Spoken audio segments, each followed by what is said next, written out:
everybody, how are you? It's your girl Kenya and welcome to my channel, Confessions of a Shopaholic. I am very excited because today, as you can see by the title, is our first sister to sister segment. Yes, I'm very excited about this. I did a lot of research on a lot of the topics that are so relevant to us today as women, as wives, as mothers. So yeah, I'm very excited. So if you are just as excited as I am to get this sister to sister segment started, please don't go anywhere. All right, ladies, yes, our first sister to sister segment. This is the time when you have your your slippers on and you wind down from work and you are just ready to get into some sister to sister talk. So yeah, first I just want to welcome all of my new subscribers. Welcome, and thank you very much for tuning in. And I want to say hello to all of my current subscribers. Now today is going to be the last day that I'm going to use the term subscribers, because if you are here with me on my channel, you are now considered one of my sisters. And if I have any guys who are subscribed to my channel, you are now considered my brother. So this is a family thing. So no longer am I going to be using the word subscribers. I just think it's so impersonal. And since we are getting personal, I think we earn the right to call one another sister. If you disagree with me, then maybe this is not the place for you. But if you agree with me, sisters, let's sit back, relax, take a load off. Let's get into some very relevant issues. This first segment, what I'm going to be doing is I'm going to be answering a couple of questions and reading a couple of the letters that I got from some of my other sisters asking me for advice. So yeah, let's just get into it.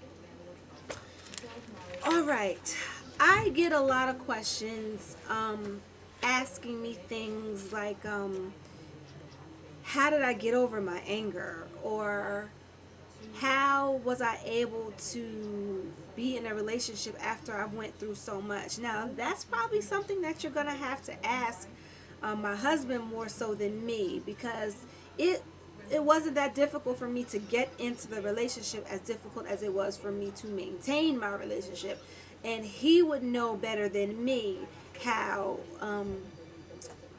it was dealt with. I mean, it's been 10 years and he's still here, so that is definitely a blessing. And there's a lot to take on when you're dealing with someone like myself and someone that's been through a lot of issues. So I'm gonna have him on here.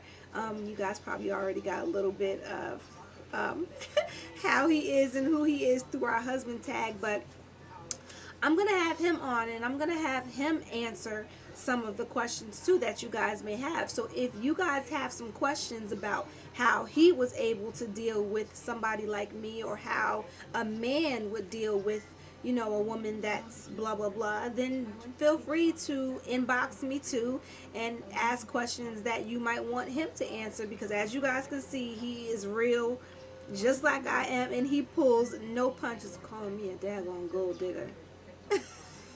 But anyway, yeah, so please feel free to ask those types of questions, because he'll answer them. And again, you can remain anonymous. I will always keep you anonymous anyway. I will never say your name, never say who you are. So any question, no matter how personal it is, we are definitely open books, and we're definitely here to answer them. So I just want to get into the first letter that I have. And if you see me looking down, it's because I took a lot of notes, and I also have the letters in front of me that I want to read. So the first letter that I got, it says, it was in response to the 25 random things about me.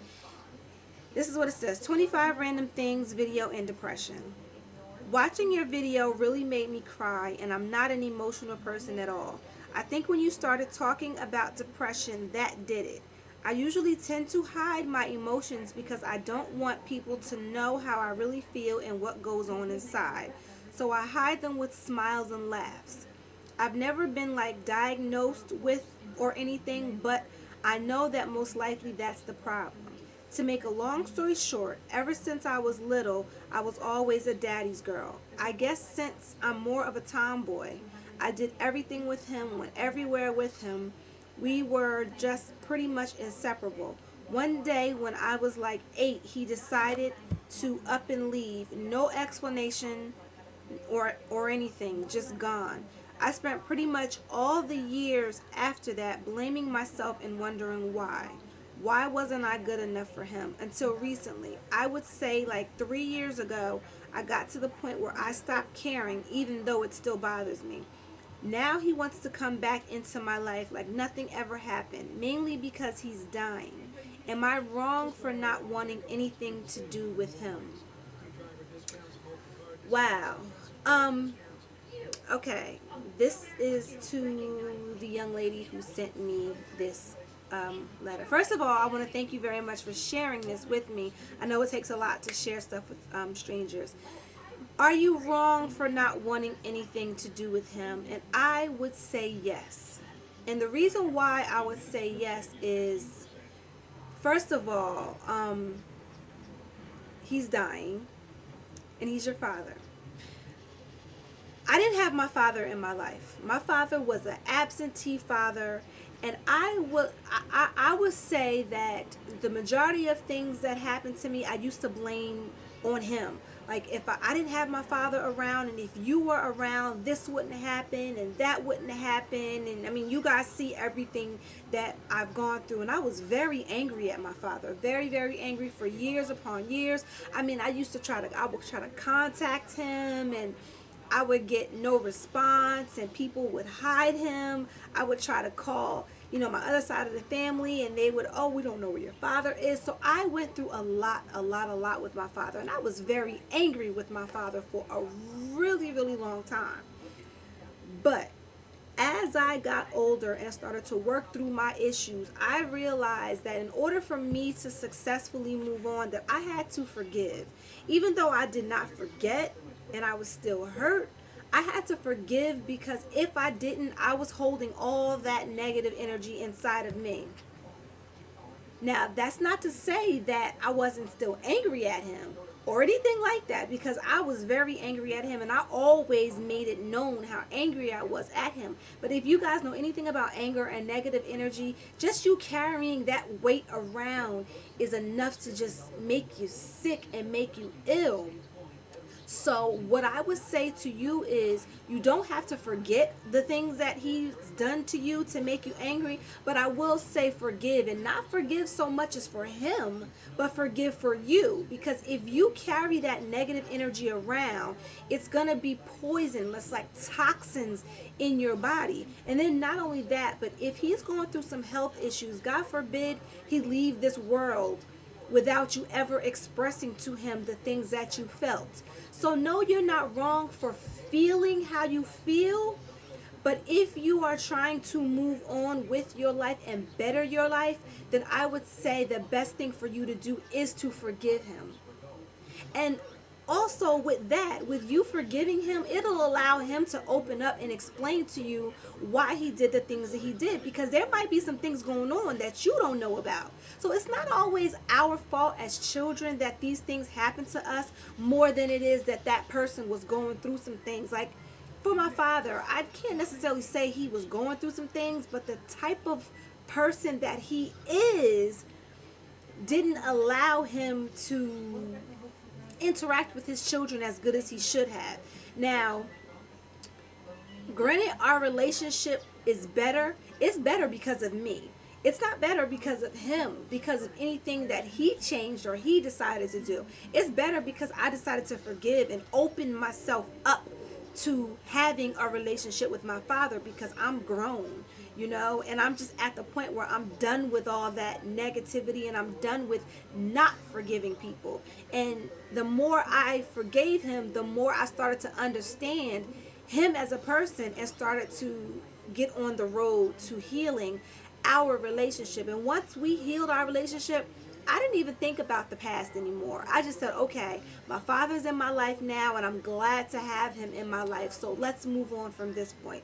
And that would be my suggestion to you. I would suggest you forgive him. Allow him to speak about the things that bothered you, and that will bring you peace and bring you closure. So then you can just move on. You know, I guarantee you that once you open up, and I mean honestly forgive him, not just say, oh, I'm going to forgive him, and then when he says or does something that you don't like, you get mad at him again. No, you have to find a place of peace that will allow you to say, okay, I forgive him, and I'm just going to let it go.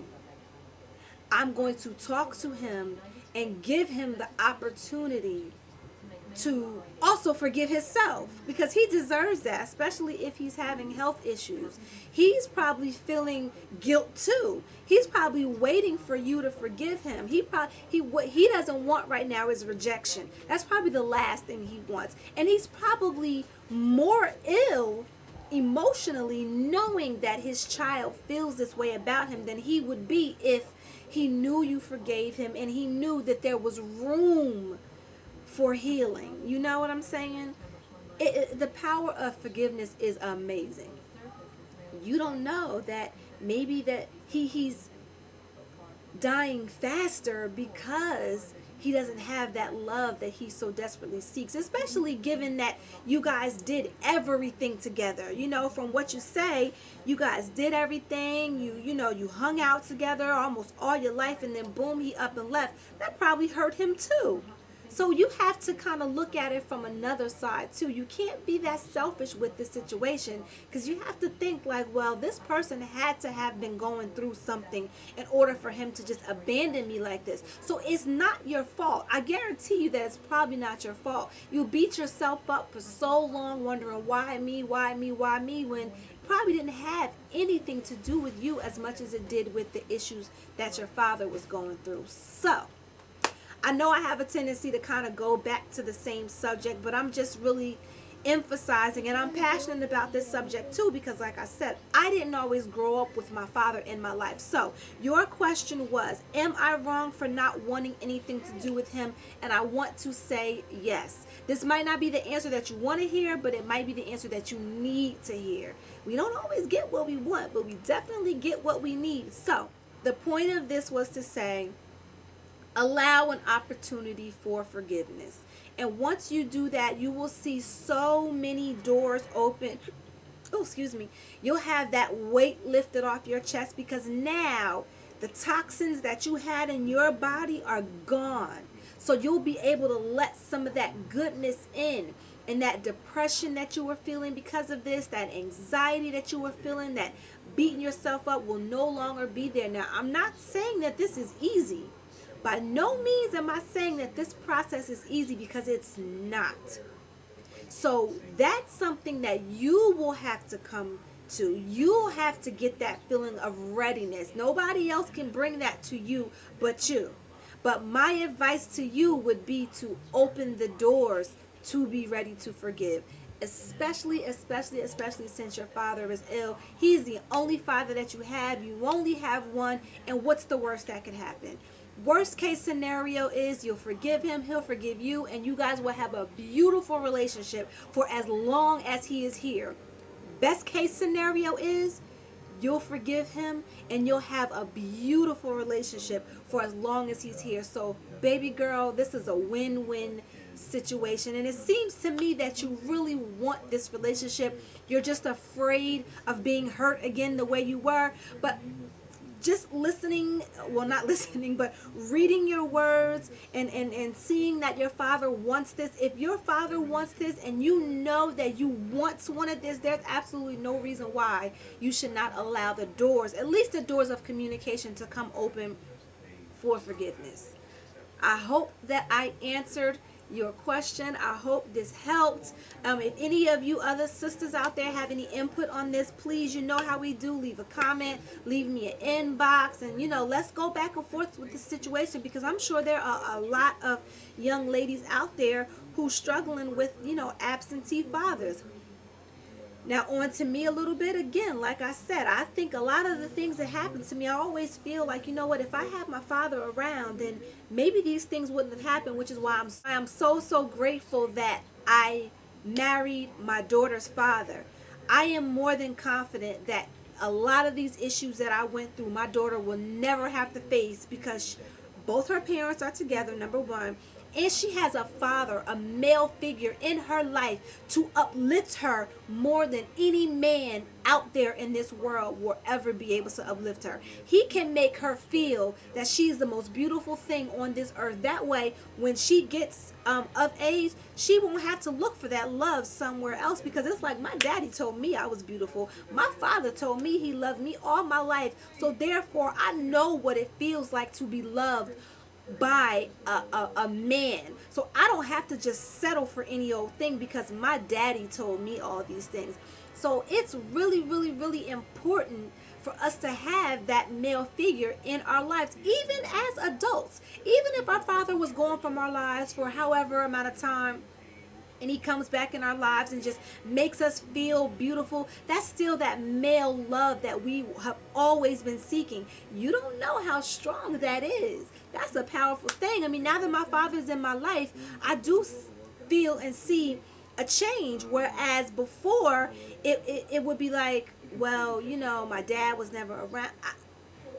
I really can't explain it, but there is a difference in me now than when my father was around. You know, I don't carry that same anger around that I used to carry around because he's here in my life. And now I can say dad. I used to didn't call my father dad. I used to call him by his first name all the time. And he was never bothered by that. Well, I can't say he wasn't bothered, but he never let on to me that he was bothered by it because he knew why he could not get that title. He did not earn the respect, as far as I was concerned, for that title. But once we worked out our differences, now it's dad.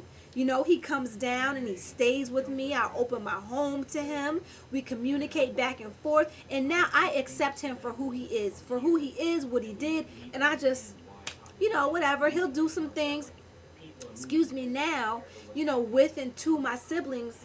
Sorry, y'all, I get distracted by this hair sometimes, that I might not agree with, but I'm like, you know, that's dad. What are you going to do? I forgave him for the things that he's done, and I guarantee you he'll never make those same mistakes with me again. I mean, he can't because I'm grown, but he now is aware. But anyway, bottom line is the power of forgiveness is a beautiful, beautiful thing. You will feel so much better here on out once you decide to open up your heart to your father. You know, this is your dad, you know, I mean your parent. He brought you in this world. He created you. So you got to thank him at least for that. You know what I mean? I mean, if nothing more, you thank the men for at least creating us. You know, they don't do nothing else. But now let me stop.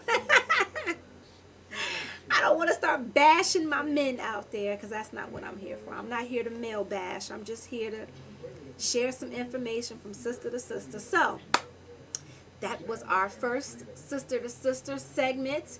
There will be plenty more because I have plenty more letters to read to you all. And if you guys have any suggestions, if you guys want to talk about an incident, not an incident, but a topic in particular, if you want me to talk about something in particular, leave me an inbox. Please leave me an inbox and say, can we talk about this because blah, blah, blah, blah, blah. Or what do you think about this? Or what do you think about that? And I guarantee you I will probably have 5 or 6 letters on the same topic. So I can kind of address everything at one time. So yeah, ladies, sisters, and brothers, I am going to go because I do have a very highly, highly requested video that I'm going to share with you all probably shortly after this one. So stick around. Please don't go anywhere. I am outie.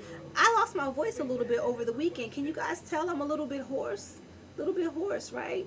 Yeah. I don't know what's up with that. Gotta go drink some tea, I guess. I got some chicken cooking in the oven. Oh, I wish I had. Don't be listening to my husband talking about I'll be cooking occasionally or whatever he's saying. Don't listen to. Don't take everything he's saying word for word. Y'all see, he's still here, right? So whether I cook, whether I'm a gold digger, whether I'm this, whether I'm that, he's still here. He's still right here, right here. Flaws and all. Flaws and all. Anyway, guys, I'm going to go for real because I got some chicken in the oven. I wish y'all had smell-o-vision. Ooh, that chicken smell good. Deuces.